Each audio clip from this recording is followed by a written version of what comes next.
23 Revolutions Around the Sun, Tamara Osman.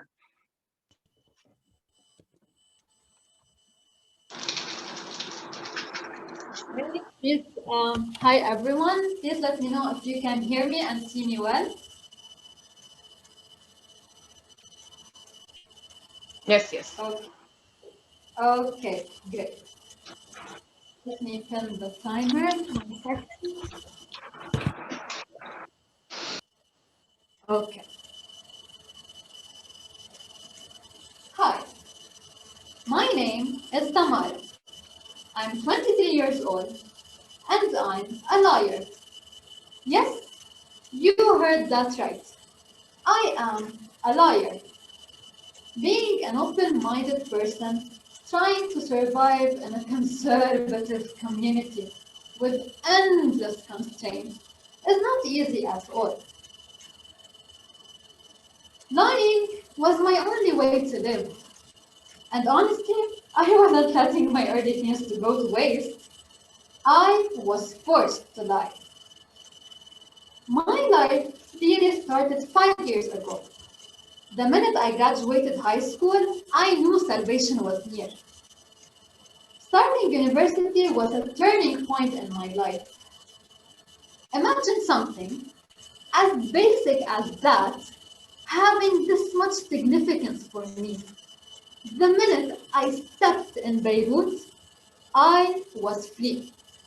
I started going out after classes, I started seeing my friends more often, I tried new things for the first time, I went out on dates, I even had my first kiss. I was actually living. My parents, they never knew. Well, at least until now, as bad as lying might sound to some, it is sometimes the only way out of a toxic and patriarchal environment. Now, let me take you back in time a bit. For as long as I can remember, my dad was never home. He had to leave for work when I was just a child. We only saw him 40, 50 days a year, once in summer and once during Christmas vacation. I still remember the first time I spoke to him on the phone. I was 5 back then. And I was 5 too when my sister was born. Then I realized the amount of responsibility I had to endure. Being the eldest in the house, I had to become the man of the family. I was forced to become mature. Every time we used to go out together, I never told my mom when I liked something, because in the back of my mind, I thought that she needs to spend this money on more important things. I truly believed that I had no right to ask for anything. Especially because of that, dad has to spend all of these years away from home just to earn a living. So I never asked for money. I used to take my allowance with a huge smile on my face and an overwhelming feeling of gratitude for my father. No matter how much I was thankful for my dad, I hated him.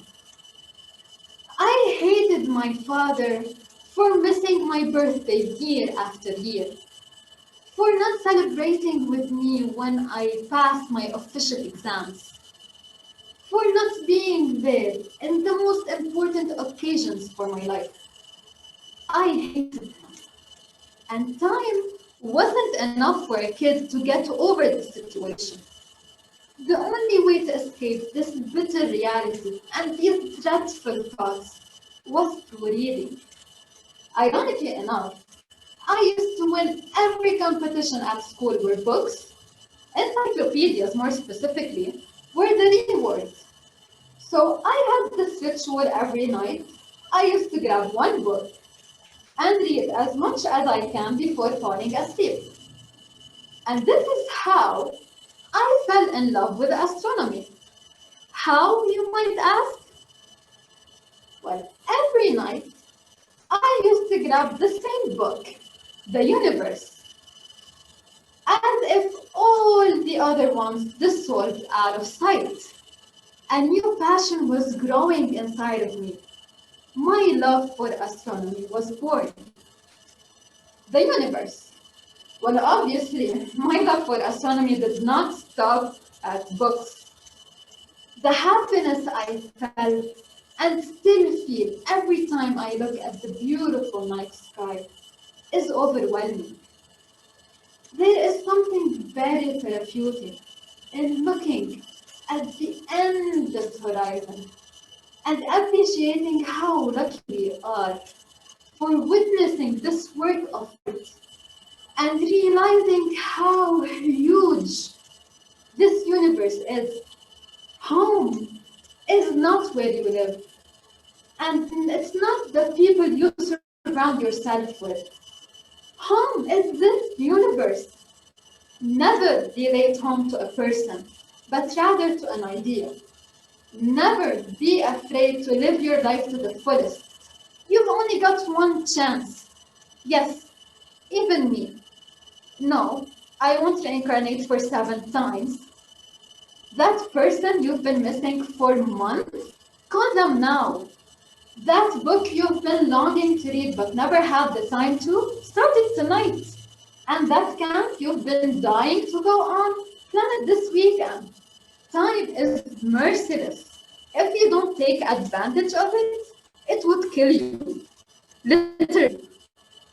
Back to you, Mrs. Toastmaster. Thank you, Tamara, for this amazing icebreaker. Now